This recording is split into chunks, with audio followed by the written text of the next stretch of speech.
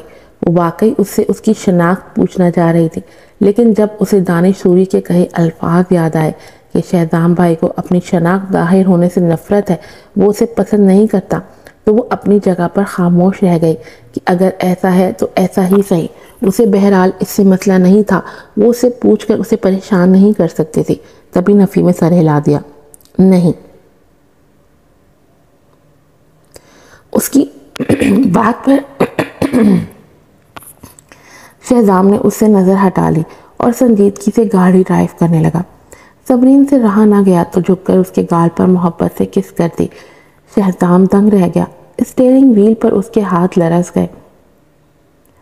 جب میں ڈرائیونگ کر رہا ہوں تو مجھ سے فلرٹ مت کیا کرو بیوی، وہ بے بسی سے گھمبیر لہجے میں بولا۔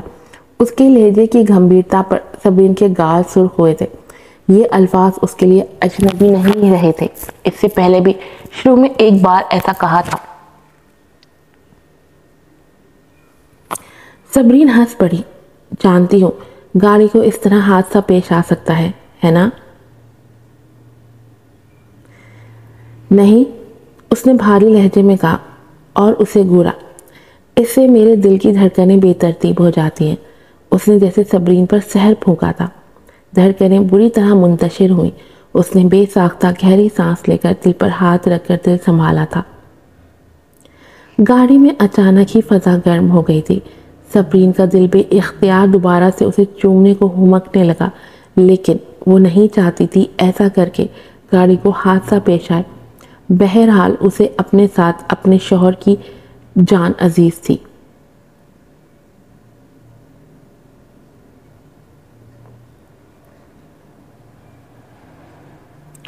رات کو سونے سے پہلے صبرین نے وہ ویڈیوز نیٹ پر شیئر کر دی تھی جس سے راتوں رات کو حرام مچ گیا تھا۔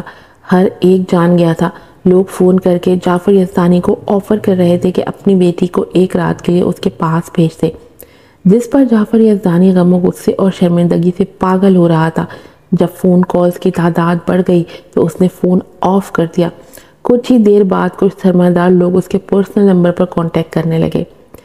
ایک رات کے لیے اپنی بیٹی کو بھیج دو، بدلے میں ہم آپ کے ساتھ ہر پروجیکٹ کرنے پر تیار ہیں۔ Shut up! جعفر یزدانی کا جسم غصے کی شدت سے کانپنے لگا۔ اپنی زبان کو لگام دو ورنہ کاٹ کر رکھ دوں گا۔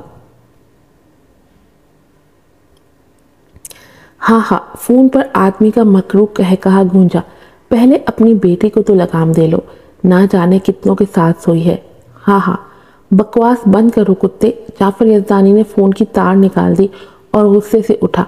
اپنی ماں کے کمرے سے اس کی سیارے والی اسٹک اٹھائی اور غصے سے پاگل ہوتا عابش کے کمرے میں آیا۔ عابش اس وقت سو رہی تھی جب خود پر پڑنے والے ڈنڈے کی چوٹ سے چیخ کر اچھل پڑی۔ جعفر یزدانی اس کے چیخنے کی پرواہ نہ کرتے لگاتار اسٹک سے اسے مارنے لگا۔ اپنی زندگی میں پہلی بار وہ اس قدر ذلیل ہوا تھا۔ اس نے سوچا تھا ایس اے کمپنی کو آسانی سے حاصل کر لے گا، لیکن نتیجہ اس کے الٹ ہوا تھا۔ نہ صرف کمپنی اس کے ہاتھ سے نکل گئی تھی بلکہ اس کی عزت اور وقار تک ڈوب گئے تھے، اور اس کی وجہ صرف اور صرف اس کی بیہودہ بیٹی تھی جس پر اس نے اعتبار کیا تھا۔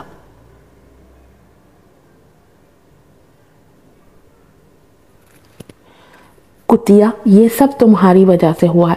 وہ پاگلوں کی طرح چیخ رہا تھا۔ جب سے ہماری زندگی میں واپس آئی ہو، نہ صرف میری کمپنی ڈوب گئی بلکہ ہماری ساکھ بھی برباد ہو گئی۔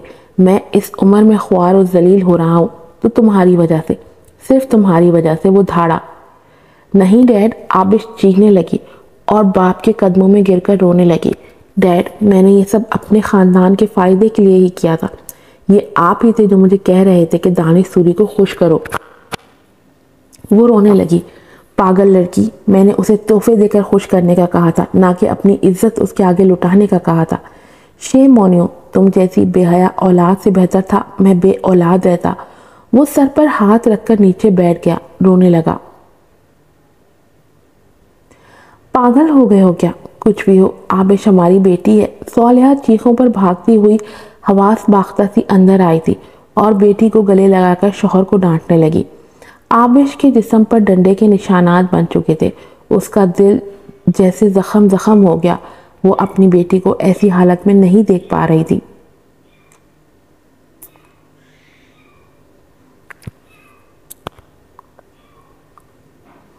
اس جیسی بیٹی سے اچھا تھا میری کوئی بیٹی ہی نہ ہوتی۔ جعفر یزدانی اس کی طرف اشارہ کرتے چیخا، اگر مجھے پتا ہوتا تو میں اسے اس جگہ سے کبھی نہ لاتا۔ سالوں سے یہ گمشدہ تھی تو گمشدہ ہی رہتی۔ اگر تم نہ ہوتی تو کیا میں صبرین سے دھوکہ کرتا؟ اگر تم مجھے نہ ورغلاتی تو کیا میں اپنی ہی ماں کو اپنے ہاتھوں سے مارتا؟ اس نے پاگلوں کی طرح اپنے ہاتھ دیکھے۔ اگر یہ تم نہ ہوتی تو بھلے صبرین ایسے کمپنی جوائن کرتی، لیکن میری بات سنتی، میری بات مانتی اور مجھے چیئرمین ہی رہنے دیتی۔ آبش اس کی بات پر زرد پڑ گئی، اس کا جسم کانپنے لگا۔ صالحہ اسے گلے لگا کر چیخی، بس کرو، یہ سب اس ڈائن صبرین کا کیا دھرا ہے جس نے ہمیں زبردستی اس انتہا تک پہنچایا۔ لیکن تم اب بھی اپنی بیٹی پر الزام لگا رہے ہو اور اسے مار رہے ہو۔ تم صرف یہ جانتے ہو کہ اپنا غصہ کیسے نکالا جائے۔ کمال ہے، تمہیں اب بھی یہ کہنے کی ہمت ہے۔ تم نے بہت اچھے سے اپنی بیٹی کی پرورش کی ہے، اس میں کوئی شرم رہی ہے نہ کوئی حیا رہی ہے۔ مجھے سب سے زیادہ افسوس اس بات کا ہے صالحہ کہ میں نے تم سے شادی کی اور اسے جنم دیا۔ جعفر یزدانی کا لفظ پچھتاوے میں ڈوبا ہوا تھا۔ ٹھیک ہے، چونکہ آپ کو اس بات پر افسوس ہے تو پھر ہم یہاں سے نکل جاتے ہیں۔ صالحہ نے روتے ہوئے باہر جانے سے پہلے آبش کا ہاتھ پکڑا اور اسے سنبھالتی ہوئی کمرے سے باہر نکل گئی۔ کچھ ہی دیر میں پورا ولا خالی ہو گیا اور اندھیرے میں ویران اور خوفناک نظر آنے لگا۔ جعفر یزدانی کے پورے وجود میں خوف سے کپ کپی طاری ہو گئی۔ پورا ولا ویران دیکھ کر اس کا کلیجہ منہ کو آنے لگا تھا۔ کبھی یہ ایک بھرا پورا ولا ہوا کرتا تھا، لیکن صرف 3 مہینوں میں یہ گھر خالی اور ویران دکھائی دے رہا تھا۔ زندگی میں پہلی بار اس کے دل کو پچھتاوا محسوس ہوا۔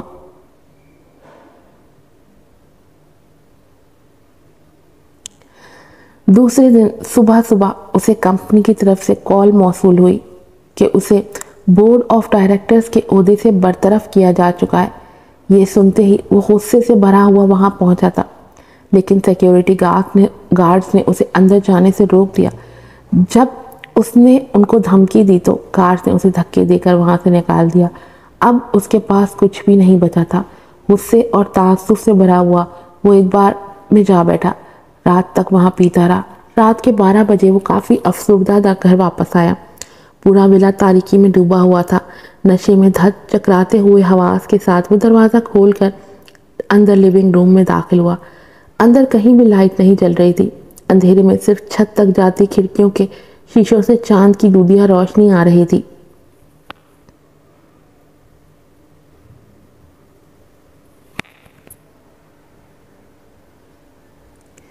چاند کی دودھیا روشنی میں وہاں ویل چیئر پر کوئی بیٹھا ہوا تھا۔ اس کا رخ دروازے کی طرف تھا اور پیٹھ کھڑکی کی طرف، جس وجہ سے پیچھے سے روشنی آ رہی تھی اور اس وجود کا سامنے والا حصہ اندھیرے میں تھا۔ بس یہ لگ رہا تھا کوئی بوڑھی عورت بیٹھی ہوئی ہے۔ اس کے گرد گرم شال لپٹی ہوئی تھی۔ اس کے سفید بال چاند کی روشنی میں چمک کر اور زیادہ سفید لگ رہے تھے۔ یہ خوفناک منظر کسی بھی کمزور آدمی کا ہارٹ فیل کر سکتا تھا۔ جعفر یزدانی اتنا خوف زدہ ہوا کہ اس کی ٹانگیں کانپنے لگیں۔ اس کے جسم سے جان نکلنے لگی تھی اور بے جان سا ہو کر نیچے گر گیا۔ وہ بھاگنے کی کوشش میں پیچھے کھسکا تھا، لیکن دروازہ زوردار آواز کے ساتھ بند ہو گیا۔ اب لیونگ روم میں اور اندھیرا چھا گیا، صرف 2 وجود اندھیرے میں رہ گئے۔ خوف سے اس کا دل اچھل کر حلق میں آ گیا۔ امی! جعفر یزدانی خوف سے روحاں ہو کر ہاتھوں کے زور پر پیچھے کھسکا۔ اب وہ کسی خزاں رسیدہ پتے کی طرح لرز رہا تھا۔ میرے بیٹے، تم مجھ سے اتنا خوف کیوں کھا رہے ہو؟ میں تمہاری ماں ہوں۔ ویل چیئر پر بیٹھا وجود آہستہ آہستہ ویل چیئر چلاتا آگے آنے لگا۔ فضا میں صرف اس بوڑھی عورت کی آواز کی بازگشت پھیلی تھی جو اس اندھیرے اور تنہائی میں اور بھی زیادہ خوفناک لگ رہی تھی۔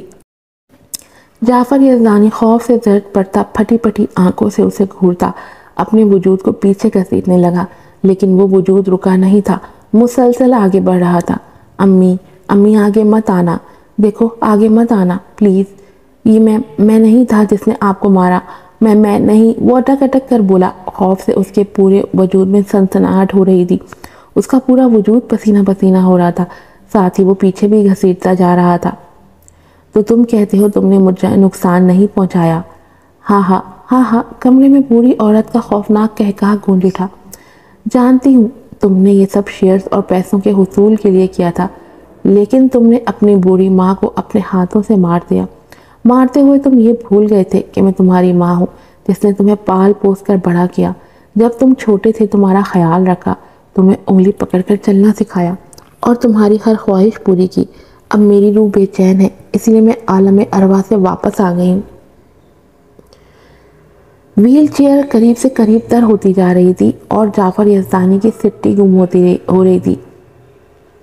اس کی سانس اٹکنے لگی، آنسوں سے اس کا چہرہ گیلا ہو چکا تھا۔ امی میں غلط تھا، میں مانتا ہوں میں لالچ میں اندھا ہو گیا تھا، لیکن آپ کو میں نقصان نہیں پہنچانا چاہتا تھا۔ یہ سوالیہ تھی، ہاں سوالیہ تھی جس نے سوتے ہوئے آپ کے منہ پر تکیہ رکھا۔ میں نہیں، جاؤ میری بجائے اس کے پاس جاؤ، اسے پکڑو، جاؤ۔ وہ ہاتھ سے اسے جانے کا کہہ رہا تھا، خوف سے اس کا رنگ زرد پڑ گیا جیسے مردہ ہو۔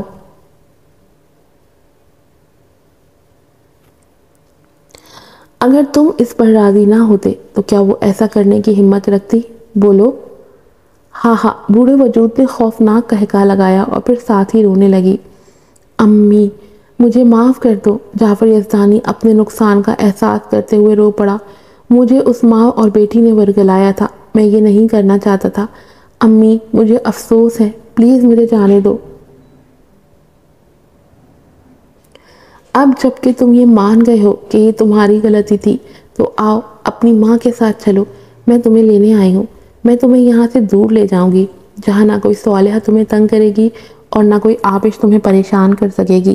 آؤ میرے بچے، میرے ساتھ چلو، آؤ آؤ۔ بوڑھے بازو آگے بڑھنے لگے اور جعفر یزدانی کو بازوؤں سے پکڑ لیا، لیکن جعفر یزدانی تو اتنا خوفزدہ ہو چکا تھا کہ اپنی جگہ سے ہل تک نہیں سکا۔ خوف سے اس کے جسم نے پانی چھوڑ دیا۔ اچانک ہی لائٹ جل گئی، پورا لیونگ روم روشنی میں نہا گیا۔ اس کے ساتھ ہی گھر کے اندرونی دروازے کھل گئے، کچن اور کمروں سے بہت سارے پولیس آفیسر اندر آئے۔ بوڑھی عورت نے اپنی سفید بالوں والی وگ اتار دی اور ویل چیئر سے اٹھ کر کھڑی ہو گئی۔ جعفر یزدانی تو بنا پلکیں جھپکائے یہ سب دیکھ رہا تھا۔ وہ بوڑھی عورت کو دیکھ کر دنگ رہ گیا تھا۔ وحیدہ آنٹی، آپ؟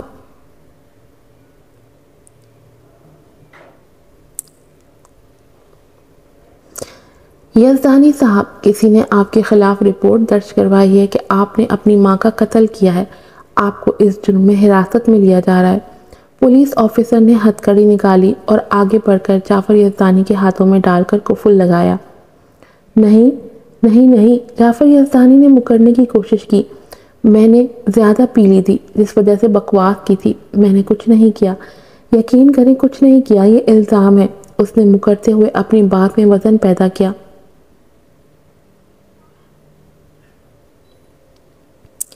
ماموں جی، میں نے آپ کا ایک ایک لفظ ریکارڈ کر لیا ہے، جو کچھ آپ نے بولا ہے وہ سب بیان محفوظ ہے۔ صبرین نے ایک چھوٹا سا وائس ریکارڈر نکال کر اس کی آنکھوں کے سامنے لہرایا۔ اس کے چہرے پر دکھ ہی دکھ رقم تھا، وہ کافی غمگین دکھائی دے رہی تھی۔ آنکھیں دکھ برداشت کرنے کی تکلیف سے سرخ اور نمناک تھیں۔ اس کے لیے یہ جاننا ہی بڑا سانحہ تھا کہ اس کی پیاری نانی ماں کو اس کے اپنے ہی بیٹے نے اپنے ہاتھوں سے مار دیا تھا۔ وہ ان قاتلوں کے ساتھ ملا ہوا تھا۔ ماموں جی، افسوس اور دکھ کی بات ہے، آپ اپنی ماں کے اکلوتے بیٹے تھے۔ اس نے تکلیفیں برداشت کر کے آپ کو پال پوس کر بڑا کیا، آپ کی ہر خواہش پوری کی۔ اس کے باوجود بھی آپ نے دوسروں کی باتوں میں آ کر اپنی ہی ماں کو مار دیا۔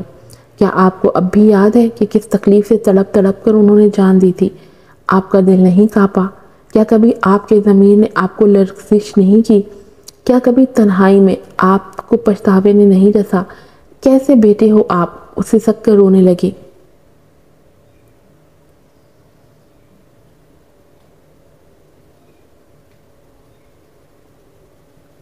بس مزید کچھ مت کہنا۔ جعفر یزدانی جو پہلے ہی کافی شراب پی چکا تھا، صبرین کے منہ سے سچ سن کر وہ کافی خوفزدہ ہوا تھا۔ اس کا دماغ چکرا رہا تھا۔ صبرین نے سرد لہجے میں کہا، میں نے پہلے ہی بہت سے ثبوت اکٹھے کر لیے تھے۔ اگر آپ جیل میں مرنا نہیں چاہتے تو بہتر یہی ہے کہ ایمانداری سے حساب دیں۔ بس صورت دیگر صالحہ بعد میں عدالت کے الزامات سے بچنے کی کوشش ضرور کرے گی۔ جعفر یزدانی کو اس کی بات پر یقین نہیں آیا۔ کون سے ثبوت تم نے اکٹھے کیے؟ وہ اندر ہی اندر خوفزدہ ہونے کے ساتھ غصہ ہوا اور حقارت سے اسے دیکھنے لگا۔ نانی ماں کا جس ہسپتال میں علاج کیا گیا تھا، اس ہسپتال کے پاس اس کا میڈیکل ریکارڈ موجود ہے۔ ڈاکٹر نے کہا ہے کہ اگرچہ نانی ماں اس وقت فالج کا شکار تھی، لیکن ان کے لیے اس طرح اچانک موت واقع ہونا ناممکن تھا۔ آنٹی ہاجرہ بھی ہے، جسے آپ نے بعد میں نانی ماں کی دیکھ بھال کے لیے رکھا تھا، وہ اب عدالت میں پیش ہونے کو تیار ہے۔ صبرین کا لہجہ سرد اور چپتا ہوا تھا۔ جعفر یزدانی کے پورے وجود میں سنسناہٹ سی دوڑ گئی۔ اس کا رواں رواں کانپ کر کھڑا ہو گیا۔ یہ سنتے ہی اس کا چہرہ مردے جیسا سفید ہو گیا تھا۔ وہ جان گیا تھا کہ اب وہ نہیں بچ سکتا۔ وہ نادانی میں سب کچھ مان چکا تھا۔ ساری باتیں لفظ بلفظ ریکارڈ ہو چکی تھی، جو اسے ہمیشہ کی سزا ملنے کے لیے کافی تھی۔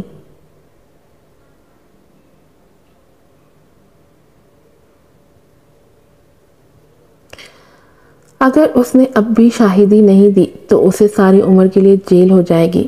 ٹھیک ہے، میں اعتراف جرم کر لوں گا۔ یہ صالحہ یزدانی ہی تھی جس نے اس موقع کا فائدہ اٹھایا جب آپ کی نانی ماں سو رہی تھیں اور ان کی موت دم گھٹنے سے ہو گئی۔ اس نے سر جھکا لیا۔ شاید اس کے ضمیر کے زندہ ہونے کی آخری نشانی تھی۔ جعفر یزدانی زمین پر گر پڑا اور سسکیاں بھرتے اپنی ماں کی موت پر رو پڑا۔ وہ شخص جو پہلے اپنی ماں کی موت پر نہیں رویا تھا کیونکہ اس کا ضمیر سو چکا تھا۔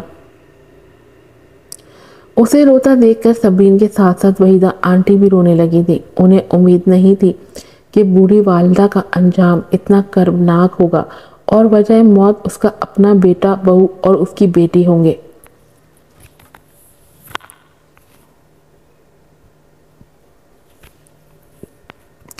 ایک آخری سوال پوچھنا چاہوں گی جعفر صاحب۔ جس دن میڈم سیڑھیوں سے گر گئی تھی، کیا یہ آپش تھی جس نے یہ کیا؟ آنٹی وحیدہ کو اس ایک بات کا شک تھا اور اس شک پر یقین کی مہر جعفر کے پاس تھی۔ میں واقعی اس کے بارے میں نہیں جانتا ہوں۔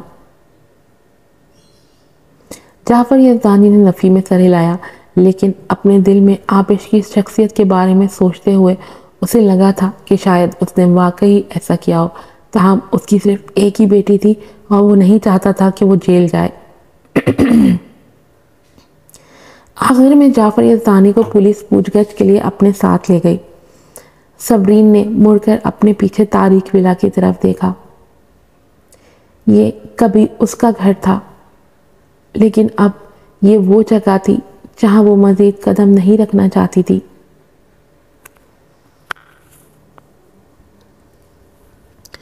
اس نے چابیاں نکال کر لان کی گھاس پر پھینک دی اور آنکھیں پوچھتی بنا ولا پر دوسری نظر ڈالے گیٹ سے باہر نکل گئی۔ داخلی دروازے پر ایک لیموزین کھڑی تھی۔ شہزام کا خوبصورت اور دراز وجود گاڑی سے ٹیک لگائے کھڑا تھا۔ باہر رات گہری ہو رہی تھی۔ سردی سے جسم کپکپا رہا تھا۔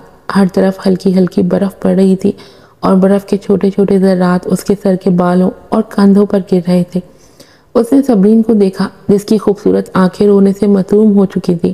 نیچے سے سرخی جھلک رہی تھی۔ چہرے کا رنگ زرد پڑا ہوا تھا۔ وہ بالکل غم سے نڈھال نظر آ رہی تھی۔ تھکے تھکے قدموں کے ساتھ وہ اس کی طرف بڑھ رہی تھی۔ ہونٹوں پر کپکپاہٹ واضح تھی۔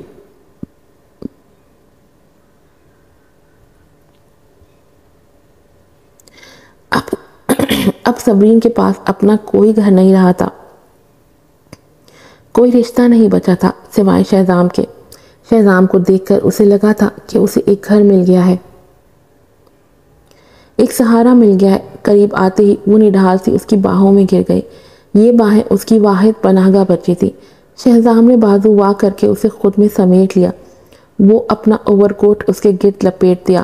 اب وہ اس کے فراخ سینے سے لگی سسک رہی تھی۔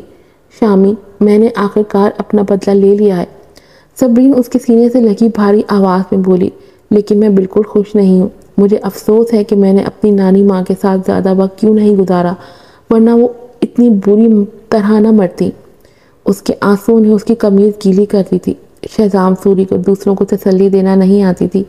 اسے پتہ نہیں تھا کہ ایک عورت جب سسک سسک کر رو رہی ہو تو اسے کیسے پرسکون کرنا چاہیے، کیسے اس کو دلاسا دینا چاہیے۔ وہ اس کام میں بالکل کورا تھا۔ تبھی اس کے چپ ہونے کا انتظار کرنے لگا۔ اس کا سر ہولے ہولے تھپتھپانے لگا۔ اس کی انگلیاں صبرین کے نرم بالوں کو سہلا رہی تھی۔ تم نے آج بہت اچھا کام کیا۔ میں بہت خوش ہوں کہ میری بیوی اتنی ذہین ہے۔ حالانکہ اس کا کوئی ثبوت بھی موجود نہیں تھا، اس کے باوجود بھی تم اپنی ذہانت سے ان سے اعتراف جرم کروانے میں کامیاب ہوئی ہو۔ مجھے تم پر فخر ہے بیوی۔ اس نے پیار سے اس کے سر پر بوسہ دیا۔ صبرین یہ سن کر ہلکی پھلکی ہو چکی تھی، بس نمناک آنکھوں سے اس کے سینے میں سر دے دیا۔ ایپیسوڈ 60 یہاں پہ ختم ہوتی ہے اور اسٹارٹ ہوتی ہے ایپیسوڈ نمبر 61۔ ناول کا نام ہے روزن زندہ، رائٹر ہے رقص بسمل۔ صبح کے ابھی 6 بجے تھے۔ صالحہ اور آبش گہری نیند میں سو رہی تھیں جب اچانک دروازے کی گھنٹی زور و شور سے بجنے لگی، جیسے کوئی ہاتھ رکھ کر اٹھانا بھول گیا ہو۔ پورا فلیٹ بیل کے شور سے جھنجھنا اٹھا تھا۔ صالحہ کرنٹ کھا کر نیند سے اٹھی تھی۔ اس کے چہرے پر سخت بیزاری ابھر آئی تھی، جیسے اسے اپنی نیند ڈسٹرب ہونے پر سخت غصہ آیا ہو۔ وہ برہمی سے اٹھتی، پاؤں میں سلیپر گھسیٹتی، تن فن کرتی دروازے تک آئی تھی۔ ارے کون ہے باہر؟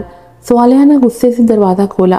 اس نے سوچا تھا کہ یہ جعفر ہوگا جو پریشان کرنے آیا ہوگا۔ تاہم جیسے ہی اس نے دروازہ کھولا، پولیس کا ایک گروہ اندر آ گیا اور اس کے دونوں ہاتھوں میں ہتھکڑیاں لگا دیں۔ لیڈی، آپ پر بڑی بیگم صاحبہ کے قتل کا شبہ ہے، آپ زیر حراست ہیں۔ کیا؟ صالحہ دنگ رہ گئی اور جلدی سے خوف سے 2 قدم پیچھے ہٹ کر دیوار سے لگ گئی۔ میں نے کچھ نہیں کیا۔ اس کی آواز لرز گئی، آنکھیں خوف اور شوق سے پھٹ گئی۔ دیکھو لیڈی، تمہارے شوہر نے پہلے ہی اسٹیشن پر مکمل بیان دے دیا ہے کہ تم نے ہی اپنے ہاتھوں سے اپنی ساس کا گلا گھونٹ کر مارا ہے۔ پولیس والے کی آنکھیں نفرت و حقارت سے پر تھیں۔ کیسی ظالم عورت تھی، اس نے اپنی ہی ساس کو مار ڈالا۔ اس قسم کا شخص بالکل بھی اس لائق نہیں تھا کہ اس سے نرمی برتی جائے یا رحم کیا جائے۔ پولیس نے اسے موقع نہیں دیا اور گھسیٹ کر باہر لے جانے لگی۔ امی، یہ کیا ہو رہا ہے؟ آبش شور سن کر اوپر سے نیچے آئی تھی اور اسے روکنے کے لیے بھاگی آئی، لیکن پولیس نے اسے قریب نہیں آنے دیا۔ صالحہ زور زور سے چیخ چیخ کر واویلا کر کے خود کو چھڑانے لگی، لیکن پولیس کی گرفت سخت تھی۔ تمہارا باپ ایک درندہ ہے، سنا تم نے؟ اس نے بیان دیا ہے کہ میں نے تمہاری دادی کو مارا ہے۔ آبش، تم کو اپنی حفاظت کرنی ہوگی۔ وہ چیخ کر اسے خبردار کرنے لگی۔ پولیس اسے دروازے سے کھینچ کر باہر گھسیٹ کر لے گئی۔ لاؤنج میں گہری خاموشی چھا گئی، اتنا سناٹا کہ آبش کا دل خوف سے دھڑکنے لگا۔ صرف اس کی وجہ سے اس کے خاندان پر برا وقت آ گیا تھا۔ ساری مصیبت اس کی پیدا کی ہوئی تھی۔ اس کا جی ڈوبنے لگا۔ اس نے جلدی سے سردار فیصل کا نمبر ملایا۔ فیصل، میری مدد کرو، میں تم سے گزارش کرتی ہوں، پلیز میرے ماں باپ کو پولیس حراست میں لے چکی ہے۔ میں تم سے وعدہ کرتی ہوں، تم میری مدد کرو گے تو میں تم سے ہی شادی کروں گی اور کمپنی کے شیئرز میں سے بھی آدھا حصہ دوں گی، پلیز۔ آبش صاحبہ، بات سنو، اب میں بہت اچھی طرح جان چکا ہوں کہ تم کس کردار کی عورت ہو۔ پہلے اپنے فائدے کے لیے عزت دورانی کے ساتھ تعلق بنایا، پھر مجھ سے، اور اس کے بعد دانش کے بستر پر پہنچ گئی، اور اب تمہاری حرکتوں کی وجہ سے تمہارے ماں باپ جیل جا چکے ہیں۔ میری ساکھ تک تمہاری وجہ سے برباد ہو چکی ہے۔ میں کسی کو منہ دکھانے کے قابل نہیں رہا۔ دفع ہو جاؤ، آئندہ میرے سامنے مت آنا۔ تم جیسے گرے ہوئے کردار کی عورت کو دیکھ کر ہی مجھے الٹی آتی ہے۔ اس نے دھاڑ کر فون اس کے منہ پر بند کر دیا۔ آبش مکمل طور پر دنگ رہ گئی۔ اس کی آنکھیں پھٹ گئی تھی۔ اس کے اندر غصے اور نفرت کے طوفانی جھکڑ چلنے لگے، جس سے اس کا پورا وجود جھٹکوں کی زد میں آیا ہوا تھا۔ اسے ایسا محسوس ہوا جیسے وہ ہوا میں معلق ہو چکی ہو۔ نیچے زمین پر پیر دھرنے کی جگہ تھی، نہ کوئی ہاتھ تھامنے کے لیے سہارا میسر تھا، اور یہ سب اس کے اپنے ہاتھوں کی کمائی تھی جو اس کے آگے آئی ہوئی تھی، لیکن اسے ہار نہیں ماننی تھی، بالکل بھی نہیں ماننی تھی۔ یہ سب صبرین کی کارستانی تھی، اس ڈائن کی جس نے ان سب کا خون چوس لیا تھا۔ حسد کی آگ میں وہ اندھی ہو کر بھر بھر جلنے لگی۔ یہ ڈائن کیوں زندہ ہے؟ اسے مر جانا چاہیے۔ اسے زندہ رہنے کا کیا حق پہنچتا ہے؟ نہیں، بالکل نہیں۔ اب دیکھ لینا صبرین یزدانی کہ میں تمہاری زندگی میں کیسے آگ لگاتی ہوں۔ اپنی آنکھوں سے خود کو برباد ہوتے دیکھو گی، اس کے بعد بھی اگر تم سانس لیتی نظر آئی تو معاوضہ ہوگا۔ آبش کی آنکھوں میں عجیب سی چمک لہرائی۔ وہ اس وقت بالکل مخبوط الحواس نظر آ رہی تھی۔ اس لمحے اس کے فون کی رنگ ہوئی۔ اس نے واٹس ایپ گیلری اوپن کی۔ کسی انجان نمبر سے اس کو تصویریں موصول ہوئی تھیں۔ اس نے کلک کر کے تصاویر کو دیکھا اور خوشی و مسرت سے اچھل پڑی۔ یہ تصاویر اس بار کی تھیں جہاں وہ ولید گردیزی کے سینے سے چپکی ہوئی تھی۔ اس کی آنکھیں بند تھیں۔ اس طرح کی اور بھی بہت سی تصویریں تھیں جسے دیکھ کر صاف لگتا تھا کہ دونوں میں گہرا تعلق ہے، جبکہ حقیقت یہ تھی کہ آبش نے صبرین کو ڈرگ دی تھی۔ کرنا تو سب اس کے محافظ ہونے تھا، لیکن ولید بیچ میں کود پڑا تھا۔ اسے توقع نہیں تھی کہ ولید اس ڈائن کو بچا کر لے جائے گا۔ اس حادثے کی ویڈیو ولید نے تلف کر دی تھی، لیکن فوٹوز آبش کو موصول ہو چکے تھے، وہ بھی انجان نمبر سے۔ یہ تصویریں صبرین کی پوری زندگی برباد کرنے کو کافی تھی۔ ہاں، اب ان تصویروں کو دیکھ کر شہزام کیسے صبرین کو اپنی زندگی میں رکھ سکے گا؟ اس کی چیئر وومن کی حیثیت سے ساکھ بھی تباہ ہو جائے گی اور کمپنی بھی دیوالیہ ہو جائے گی۔ ہاں، اس نے جلدی سے رپورٹر کو کال ملائی۔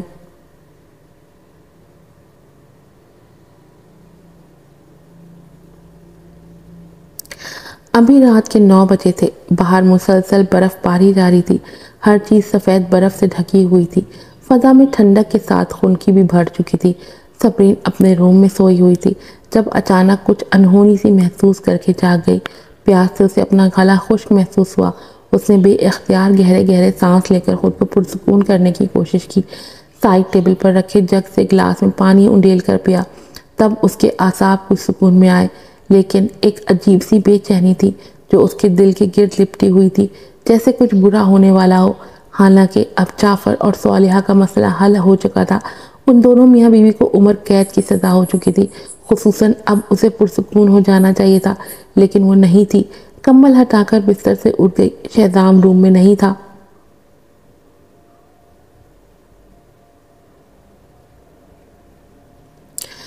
ٹیبل پر سے فون اٹھا کر چیک کیا تو یہ دیکھ کر حیران رہ گئی کہ وہاں کتنی ہی مس کالز تھیں، کچھ ولید گردیزی کی، کچھ فریہ کی۔ فریہ نے اسے بہت بار کال کی تھی، لیکن وہ چونکہ سو رہی تھی اسے پتہ نہیں چلا تھا۔ کسی انہونی کا احساس ہوتے ہی اس نے جلدی سے فریہ کو کال بیک کر دی۔ تم اتنی بار مجھے کال کیوں کر رہی تھی؟ خیریت تو ہے فریہ؟ میں خیریت سے ہوں، تمہاری خیریت نہیں ہے صبرین، کیا تمہیں نہیں معلوم؟ فریہ کی پریشانی سے بھری ہوئی آواز اس کے حواس مختل کر گئی۔ کچھ برا تو کیا اس کے خدشے درست تھے؟ آج کی ٹرینڈنگ نیوز دیکھو، فریہ نے اسے دھیان دلایا۔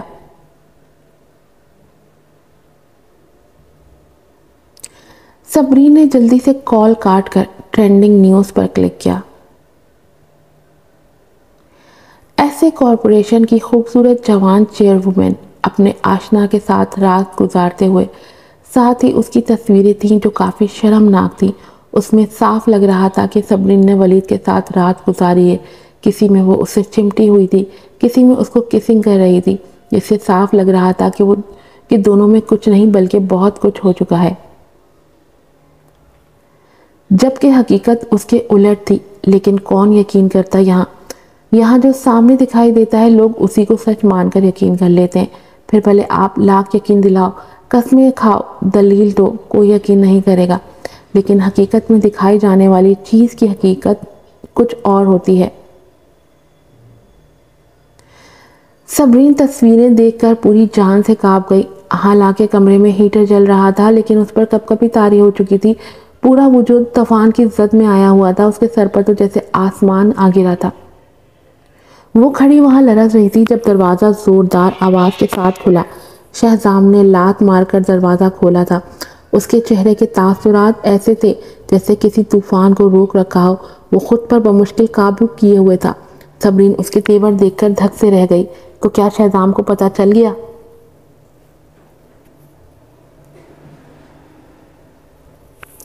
شہزام تو بس لگتا تھا صبرین کے ٹکڑے ٹکڑے ہی کر دے گا۔ وہ غصے میں بھرا آگے بڑھا۔ صبرین ڈر کر پیچھے ہٹی۔ صبرین نے آج بہت عرصے بعد اسے اس طرح شدید غصے میں دیکھا تھا۔ آپ نے تصویریں دیکھی ہیں، دیکھیں غلط فہمی میں مت پڑیے گا یہ سب۔ لیکن اس کی بات شہزام نے غرا کر کاٹ ڈالی۔ غلط فہمی میں غلط کیسے سمجھ سکتا ہوں؟ اس نے غصے سے اپنا سیل فون اس کے آگے کر کے اسے تصویریں دکھائیں اور پھر غصے میں سیل کو اس پر دے مارا۔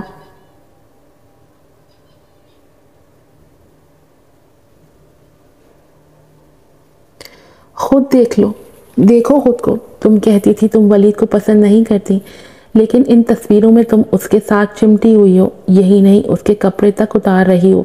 صبرین یزدانی تم کیوں اتنی بے شرم ہو؟ سیل فون اس کے سینے پر زور سے لگا تھا جس سے اسے چوٹ لگی تھی، لیکن یہ چوٹ اس چوٹ کے آگے کچھ نہیں تھی جو شہزام کے الفاظ سے پہنچ رہی تھی۔ اس کی بے یقینی صبرین کی روح تک کو گھائل کر رہی تھی۔ اپنی جگہ پر وہ درست تھا، اس کی جگہ پر کوئی بھی مرد ہوتا ایسی شرمناک تصویریں دیکھ کر اپنی عورت کو دو پارٹوں میں چیر کر رکھ دیتا۔ یہ اس کی غیرت پر تعزیانہ تھا۔ صبرین نے اس کے وقار کی دھجیاں اڑا دی تھی۔ وہ ایک لمحے میں ہی آسمان سے زمین کی گہرائیوں میں گھسیٹتا محسوس کر رہا تھا خود کو۔ ایسی حالت میں بھی اگر وہ خود کو کنٹرول کیے ہوئے تھا تو بڑی بات تھی، ورنہ اس کے ہاتھوں سے آج صبرین ٹکڑے ٹکڑے ہو جاتی۔ دیکھیں، مجھے پھنسایا گیا تھا۔ اس رات آپش نے میرے جسم میں زبردستی ڈرگ انجیکٹ کر دی تھی اور ولید نے مجھے بچایا تھا۔ ہم دونوں کے بیچ کچھ بھی نہیں ہوا تھا۔ صبرین نے روتے ہوئے اپنی صفائی پیش کی۔ میں نے خود کو باتھ ٹب کے ٹھنڈے پانی میں بھگویا تھا، ساری رات میں وہاں رہی تھی، یقین کریں۔ کیا تم مجھے بیوقوف سمجھ رکھا ہے؟ اس نے سپاٹ انداز میں طنزیہ قہقہ لگا کر اس کا مذاق اڑایا۔ جب تم نے مجھے ڈرگ دی تھی تو میں ایک مرد ہوتے ہوئے بھی خود پر کنٹرول نہیں کر پایا تھا اور ہاسپٹل میں آئی وی انفیوژن ٹرپ لگوائی تھی، یاد ہے؟ لیکن تم کہہ رہی ہو کہ تم نے خود کو ٹھنڈے پانی میں بھگویا تھا، وہ طنزیہ انداز میں پکارا۔ میرا یقین کریں، میں سچ بول رہی ہوں۔ صبرین نے بے بس ہوتے ہوئے مخموم لہجے میں اسے یقین دلانے کی کوشش کی۔ میں قسم کھا سکتی ہوں۔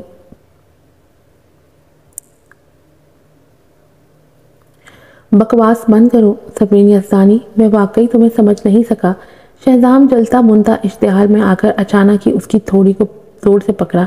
تم میرے آگے ظاہر کرتی رہی کہ بڑی ہی کوئی پاک باز اور شریف عورت ہو، میرے آنے سے ڈرتی رہی۔ کیا مجھے بیوقوف بنانے میں تم کو مزہ آ رہا تھا؟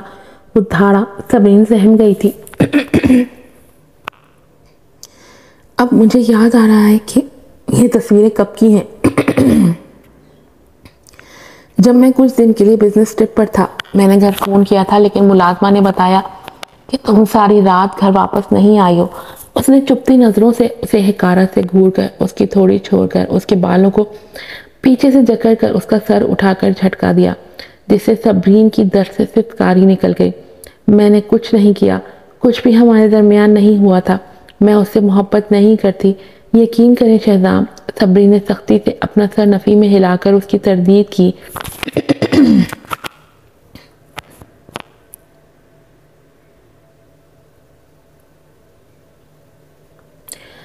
تو میرے اندازے درست ثابت ہوئے۔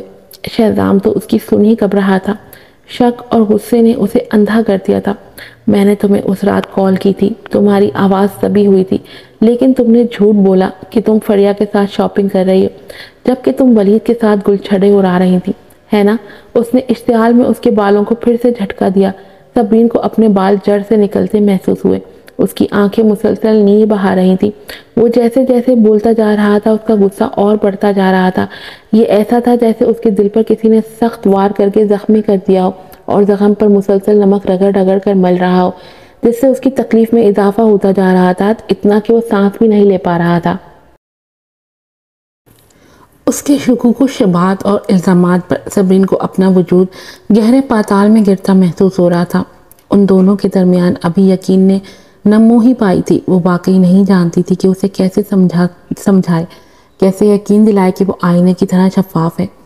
اگر تم کو یقین نہیں تو تم تحقیق کر سکتے ہو۔ صبری نے دل کی تکلیف برداشت کرتے مٹھیاں بھینچ لیں اور بے چینی سے کہا۔ شہزام ایسے کہا مار کر ہنسا جیسے کوئی دلچسپ لطیفہ سن لیا، اور جب وہ بولا تو اس کی آواز میں کافی نفرت تھی۔ ان تصاویر کو دیکھنے کے بعد تمہارے وجود کو دیکھنا ہی مجھے کراہیت میں مبتلا کر رہا ہے۔ اسے ڈر ہوا کہ اگر وہ تھوڑی دیر اور وہاں رکا رہا تو اس کا ہاتھ اٹھ جائے گا، اور وہ صبرین پر ہاتھ اٹھا کر خود کو گندا نہیں کرنا چاہتا تھا۔ اسے دھکیل کر خود سے دور کر کے وہ باہر نکل گیا۔ صبرین اندر تک زخمی ہو چکی تھی۔ کل تک وہ خود کو دنیا کی خوش قسمت ترین عورت سمجھ رہی تھی، اور آج ایسا لگ رہا تھا جیسے پوری دنیا ٹکڑے ٹکڑے ہو کر اس کے اوپر گر رہی ہو۔ یہ تصویریں آخر کہاں سے آ گئیں؟ اسے یاد تھا جب وہ وہاں سے نکلی تھی ولید نے کہا تھا اس نے کیمرہ توڑ دیا ہے، تو پھر اس نے جلدی سے ولید کا نمبر ڈائل کیا۔ کال کنیکٹڈ ہوتے ہی ولید کی فکر مند آواز اس کے کانوں میں آئی۔ صبرین تم ٹھیک تو ہو؟ شہزام یقیناً ان تصاویر کی وجہ سے غلط فہمی کا شکار ہوا ہوگا، میں اسے فون کر کے وضاحت دیتا ہوں۔ اصل میں صبرین نے ولید کو قدرے مشکوک محسوس کیا تھا، لیکن ولید کا فکر مندانہ لہجہ سننے کے بعد اس نے محسوس کیا کہ وہ واقعی خود بھی بہت پریشان ہے۔ اس کا مطلب ولید ایک شریف آدمی تھا، وہ اس طرح کی تصاویر کبھی نہیں پھیلائے گا۔ وہ بہت ناراض ہے، اگر آپ اسے کال کریں گے تو آپ معاملے کو مزید بگاڑ دیں گے، اسی لیے رہنے دیں۔ صبرین تلخی سے بولی۔ کیا آپ نے یہ نہیں کہا تھا کہ آپ نے اس وقت کیمرہ تباہ کر دیا تھا؟ تو پھر یہ سب کیوں؟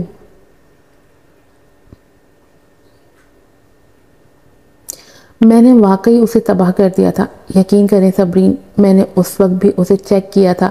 ولید گردیزی کا لہجہ ظاہر کر رہا تھا کہ وہ کتنا پریشان ہے۔ میرے خیال میں تصاویر آبش یزدانی کو اسی وقت منتقل کی گئی تھی، میں ہی غافل تھا۔ آج مجھے پتا چلا کہ آن لائن تصاویر آبش یزدانی نے ایک رپورٹر کو دے کر پھیلائی ہیں۔ صبرین تکلیف سے سرد آہ بھر کر رہ گئی۔ اس نے آبش کو بہت کم سمجھا تھا۔ یہ تصاویر بہت اشتعال انگیز تھیں، کوئی بھی مرد اسے دیکھ کر اشتعال میں آ سکتا تھا۔ میں معافی چاہتا ہوں، ولید نے پھر سے معذرت کی۔ مجھے تو کوئی فرق نہیں پڑتا چونکہ میں مرد ہوں، لیکن یہ واقعہ واقعی آپ کی ساکھ کو متاثر کرنے لگا۔ اگر میں آپ کے لیے کچھ کر پاؤں تو مجھے بتائیں، میں وہ کرنے کی پوری کوشش کروں گا۔ شکریہ، مجھے کمپنی کی طرف سے کال آئی ہے جس کو سننے کی ضرورت ہے، بعد میں بات کرتے ہیں۔ صبرین نے جلدی سے ولید کی کال بند کی اور اپنے اسسٹنٹ کی کال اٹھا لی۔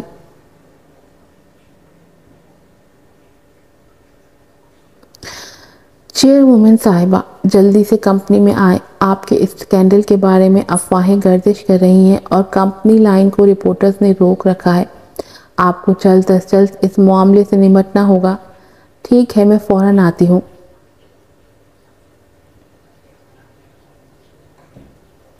محکمہ نے صبح سویرے ایک میٹنگ کی ہے۔ ہمارے خیال میں بہترین طریقہ یہ ہے کہ آپ باضابطہ طور پر اعلان کریں کہ آپ اور ولید گردیزی ڈیٹنگ کر رہے ہیں۔ ہاں بالکل، پی آر ڈپارٹمنٹ کے مینیجر نے جلدی سے مسکراتے ہوئے کہا۔ اس وقت ہم ایس اے کارپوریشن کو بھی فروغ دے سکتے ہیں۔ ایگزیکٹو نے اس خیال سے اتفاق کیا۔ میں شادی شدہ ہوں، میں یہ سب افورڈ نہیں کر سکتی۔ صبرین نے ناگواری سے ان کے مشوروں کو رد کر دیا۔ جنرل مینیجر کا سر شرم سے جھک گیا۔ ٹھیک ہے، لیکن آپ کی ان کے ساتھ تصویریں ہیں، اگر ہم نے تردید نہیں کی تو کمپنی کے ساتھ متاثر ہو جائے گی، اور ہم نہیں چاہتے کہ کمپنی کی ساکھ متاثر ہو۔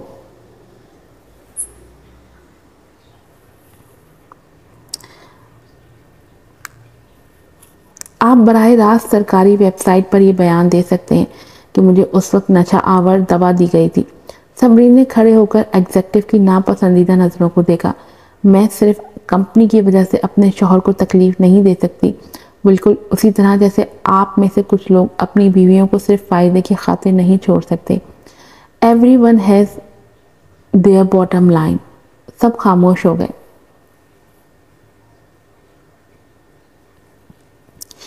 ٹھیک ہے، ہم کو ایسا ہی کرنا چاہیے جیسا چیئروومن کہتی ہیں۔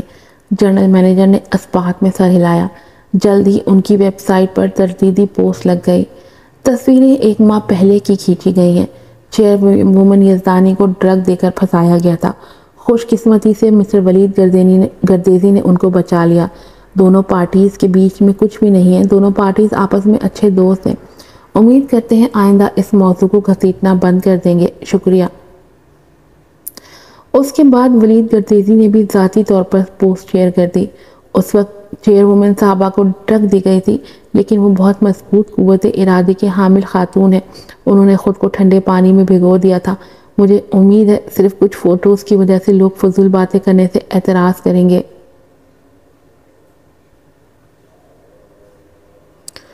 پوسٹ شیئر ہونے کے بعد اچھا اثر پڑا تھا، بہت سے لوگ ولید کی تعریف کرتے پائے گئے اور صبرین کو مضبوط کردار کی عورت کہا گیا۔